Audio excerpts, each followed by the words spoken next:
Hello বন্ধুরা, আমি তোমাদের কাজল ম্যাম জ্ঞানজ্যোতি কোচিং সেন্টারের পক্ষ থেকে তোমাদের সকলকে জানাই স্বাগত।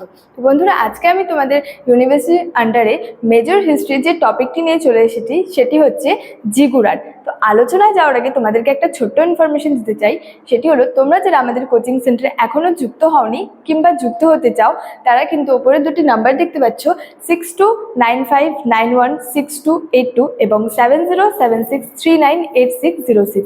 এই দুটি নাম্বারের মধ্যে যে কোনো একটি নাম্বারের যোগাযোগ করে কিন্তু আমাদের সাথে যুক্ত হয়ে যেতে পারো। তো দেরি না করে আজকের টপিক সম্পর্কে কিন্তু আলোচনা শুরু করছি। তো আজকের টপিকটি ছিল হচ্ছে জিগুরাট। জিগুরাট বলতে সুমেরের নগর রাষ্ট্রগুলিতে যে পাহাড়ের ওপর কিন্তু বৃহৎ বৃহৎ নির্মাণ থাকতো এবং সেখানে মূলত যে দেবতাদের জন্য বা দেবদেবীর জন্য কিন্তু মন্দির তৈরি করা হতো এবং মন্দিরে ওঠার জন্য যে সিঁড়ি সমন্বিত যে ধাপগুলি ছিল বা ধাপের যে কৃত্রিম পাহাড়গুলি ছিল সেগুলি ছিল মূলত কিন্তু জিগুরাট।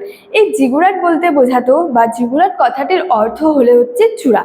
বলা হয়েছে যে সুমেরীয় সভ্যতায় সিঁড়ির ধাপ সমন্বিত কৃত্রিম পাহাড়গুলিকে কিন্তু জিগুরাট বলা হতো।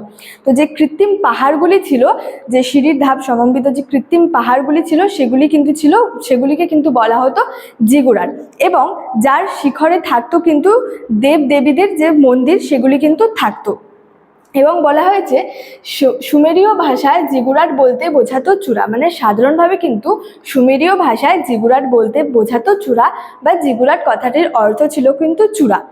জিগুরাটগুলির যে বাইরের দেওয়ালগুলি ছিল সেগুলিতে কিন্তু আগুনে পোড়া ইটের তৈরি হতো এবং যে ভেতরের দেওয়ালগুলি ছিল সেগুলি কিন্তু রোদে শুকনো ইট ব্যবহার করা হতো।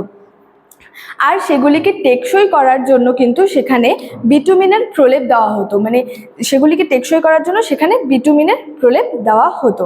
তারপরে বলছে এর জিগুরাট ছিল সবচেয়ে বড় জিগুরাট। এখানে বলাই হয়েছে যে এর জিগুরাটের কথা বলা হয়েছে, সেটি কিন্তু ছিল সবচেয়ে বড় জিগুরাট। তারপরে বলছে যে এখানে যে প্রায় 200 ফুট লম্বা এবং 140 ফুট চওড়া ভিত্তির ওপর কিন্তু তিনতলা এই মন্দিরটি নির্মিত ছিল। সুমেরের নগর জীবনের প্রতিটি ক্ষেত্রে কিন্তু এই জিগুরাট বা যে এই মন্দিরের কিন্তু নিয়ন্ত্রণ প্রতিষ্ঠিত ছিল এবং এই জিগুরাটগুলি যে ছিল এই জিগুরাটগুলি কিন্তু প্রতিটাই নগরের কিন্তু শোভা বর্ধন করত, এমনটা কিন্তু বলা হয়েছে। তো স্টুডেন্ট, আজকে ছিল এটাই আমার আলোচনার বিষয়। দেখা হচ্ছে তোমাদের সাথে পরবর্তী কোনো একটি টপিক নিয়ে। ভিডিওটি কেমন লাগলো অবশ্যই আমাকে কমেন্ট করে জানাবে এবং ভিডিওটি বন্ধুদের সঙ্গে শেয়ার করতে কিন্তু ভুলবে না। তো স্টুডেন্ট, দেখা হচ্ছে পরবর্তী কোনো ভিডিওতে। Thank you so much.